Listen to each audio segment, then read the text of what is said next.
এই তিলের কৃষি মেঝে অনেক লাভজনক। এই তিল আমি একাধারে করি কয়েক বছর ধরে আমরা এখানে। তো এবার একটু বৃষ্টির কারণে 27টা দিন প্রায় বৃষ্টি আসলে, বৃষ্টির কারণে কিছু এই মার খেয়েছে।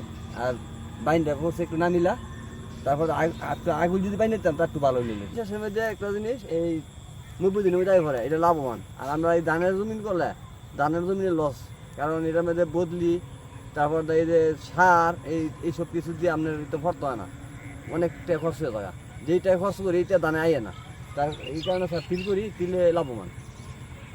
তেল করে খাই। তারপর এই তিলে লাভ কী হয়, কৃষি ভিতরে আমরা সার দিছে, বীজ দিছে, তারপর এই আমরা এই ঢাকা অঞ্চলতে এই আমরা তিল এবং সার এই খাইছি, ভাইয়া এই আমরা বহন করছি।